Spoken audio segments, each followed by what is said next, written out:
Bonjour à tous et bienvenue sur Aquazen. Aujourd'hui on se retrouve pour une nouvelle vidéo consacrée au suivi de mon aquarium Blo 40 litres. Suite à un sondage sur la chaîne YouTube, vous avez préféré, parmi les 3 aquariums qui vous étaient proposés, faire un suivi de celui-ci. Alors après une première vidéo consacrée au déballage du matériel, puis une seconde autour de la mise en eau de celui-ci, aujourd'hui on va parler de l'introduction de la population ainsi que de la pousse des plantes. On s'était quitté à un moment donné où j'avais eu développement d'algues. Développement d'algues qui n'est pas du tout étonnant, et ce que j'ai fait, j'ai juste continué mon protocole aquascaping, c'est-à-dire des changements d'eau de l'ordre de 30 à 50% tous les 3-4 jours, en maintenant toujours les ajouts d'Easy Life, Profito et Easy Carbo, et tout ça est un petit peu rentré dans l'ordre, même si j'en ai encore un petit peu aujourd'hui, mais sans que ce soit très dérangeant.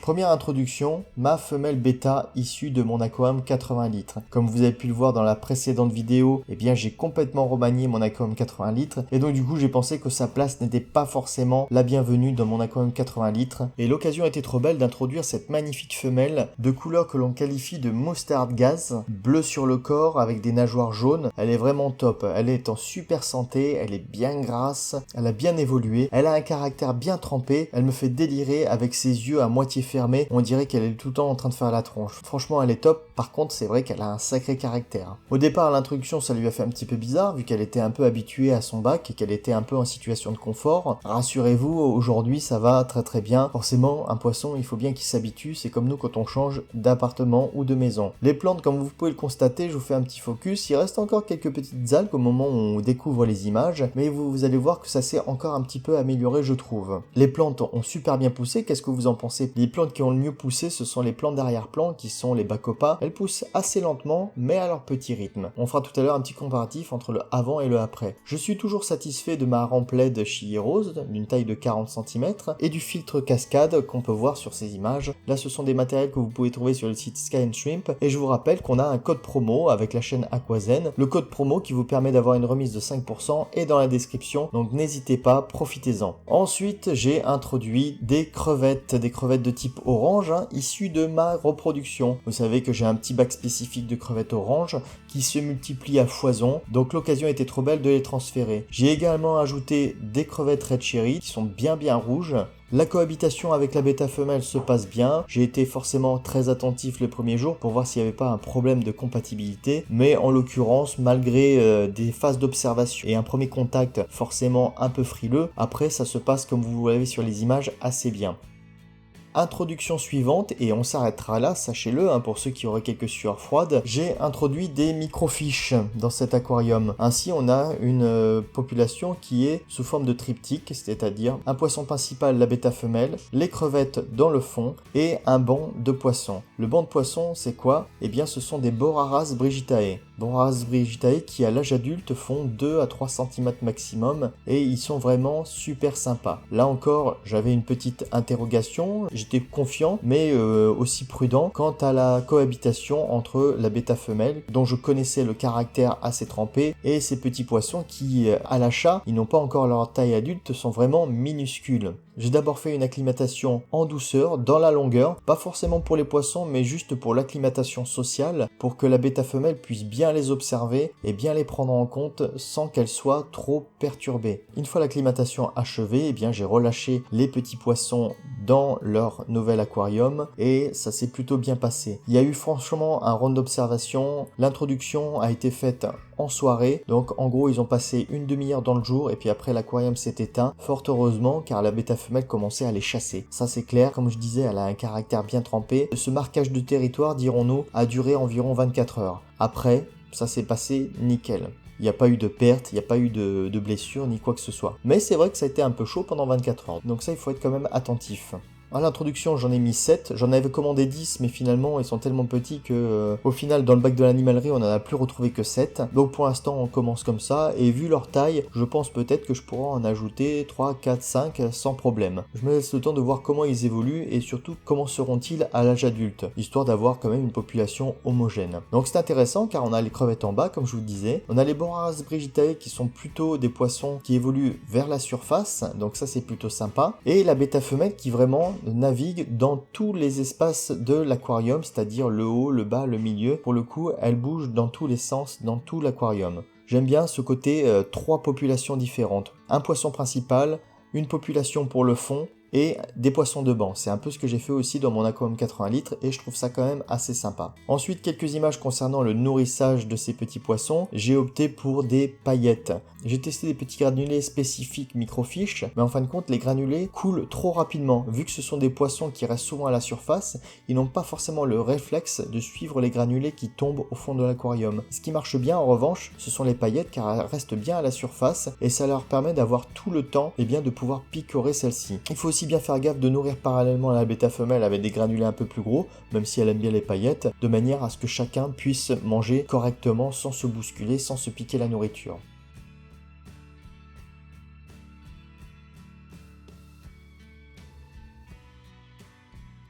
Concernant les plantes, quelques petites images pour voir que ça pousse plutôt bien. Et je vous propose de faire un petit parallèle entre ce qu'était l'aquarium lors de la mise en eau. Ce qui est paradoxal, c'est que je le trouvais magnifique lorsque j'ai fait la première plantation, alors que les plantes étaient vraiment toutes petites, notamment les bacopas. Et quand on fait le comparatif avec maintenant, c'est-à-dire un peu plus de 2 mois après, le changement est quand même plutôt radical. Donc là où je suis très content, c'est que ce bac a évolué exactement de la manière dont je l'avais espéré. Parfois on prévoit des choses et ça n'arrive pas, et là pour le coup l'aquarium ressemble exactement à ce que je voulais, donc forcément ça c'est top. J'aime bien cet aquarium, il fait un peu la preuve qu'on peut faire de l'aquascaping sans pour autant se ruiner. Je vous l'avais dit lors de la vidéo de déballage, le matériel, les plantes, le substrat, etc. ça représente un panier d'environ 200 €. Je compte pas la population parce qu'après chacun est libre de mettre ce qu'il veut à l'intérieur, et quelque part ça m'a pas coûté bien cher non plus les poissons. Les seuls poissons que j'ai achetés spécifiquement pour l'aquarium ce sont les Boraras brigitae, donc pour une enveloppe plutôt réduite, on peut faire quand même un petit bac aquascaping. Alors j'ai pas la prétention de faire un truc de fou, mais en tous les cas, je trouve que le résultat est plutôt cool et en tout cas, ça me plaît beaucoup. Là maintenant, c'est simple, je n'ai pas de kit CO2,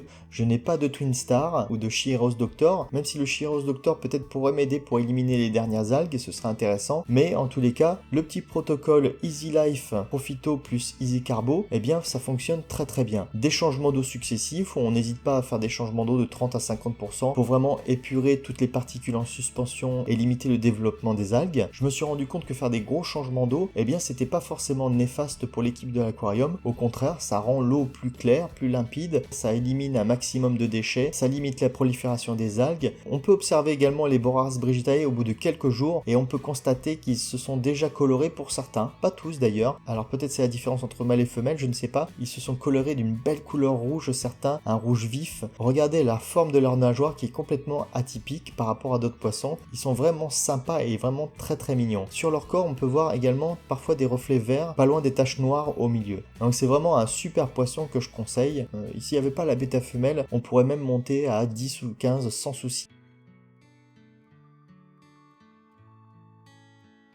Les crevettes, elles font leur vie. J'ai même la sensation, dès que j'introduis des crevettes dans un aquarium, je trouve qu'il est plus propre, qu'il y a moins d'algues, moins de dépôts. Il commence même à y avoir déjà de la reproduction. Reproduction des crevettes orange et rouge, certains me diront, ça va faire des mélanges et donc du coup, on va perdre la souche. Eh bien, c'est pas quelque chose que je crains, dans la mesure où ces crevettes, je les ai extraites, chacune de leur bac spécifique. Et vu que j'ai pas mal de repro, en fin de compte, l'objectif, c'est de faire un joli bac avec des crevettes colorées à l'intérieur. Si jamais le fruit de la reproduction de celle-ci n'est pas très joli, eh bien je ferai de la sélection, je les enlèverai et puis peut-être que je les mettrai à la vente en tant que crevettes déclassées. Donc il n'y a pas de souci. Au mieux, ça peut éventuellement faire des jolis panachages, tout du moins pour la première génération. Donc voilà, vous savez maintenant ce qu'il en est concernant l'éventuelle reproduction de crevettes, ce qui va pas trop tarder. Encore quelques images concernant ce bac, il est jamais aussi beau que la nuit. Alors pour l'instant, je mets pas l'intensité lumineuse à fond, juste pour garder le bon équilibre entre la pousse des plantes et le développement des algues. Une fois que je pense que les algues auront totalement quitté le bac, eh bien je vais essayer de moduler en augmentant progressivement l'intensité lumineuse.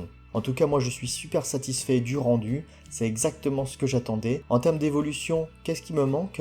Et peut-être que certains me feront la remarque dans les commentaires, mais ce que j'ai prévu d'avoir, ce sont des plantes flottantes. Les lentilles d'eau, les Lemna Minor, ne me conviennent pas du tout, car avec le filtre cascade, ça met un peu le bazar. Elles ont tendance à faire l'effet boule de neige à l'intérieur et à ne pas rester à la surface. Donc j'ai commandé dans mon animalerie des Salvinia, qui peut-être vont arriver un jour, hein, ça fait quand même quelques temps, mais c'est pas grave, je ne suis pas pressé. Je pense qu'une fois qu'il y aura les Salvinia, ça pourra donner un super effet, la bêta sera contente et tout le monde sera bien. Voilà, je pense qu'on a fait un joli tour du bac. Et vous, qu'est-ce que vous en pensez? Quel est votre ressenti par rapport à cet aquarium? Donc n'hésitez pas à le mettre dans les commentaires, à mettre un petit pouce bleu si vous y pensez. Est-ce que vous avez éventuellement des idées pour l'améliorer? Ça peut être intéressant, bien que je pense que j'ai quand même pas mal exploité tout ce qu'on pouvait faire dedans. Donc j'attends vos commentaires, n'hésitez pas. Pour finir, n'hésitez pas à vous abonner à la chaîne. Vous pouvez éventuellement cliquer sur la fiche à gauche pour visionner la vidéo de déballage de cet aquarium pour voir l'ensemble du matériel qui a été nécessaire. Et vous pouvez aussi regarder la vidéo de mise en eau où vous apprendrez aussi pas mal de détails intéressants concernant la conception de cet aquarium. Allez, je vous dis à la prochaine, ciao! Et n'oubliez pas en attendant, restez zen!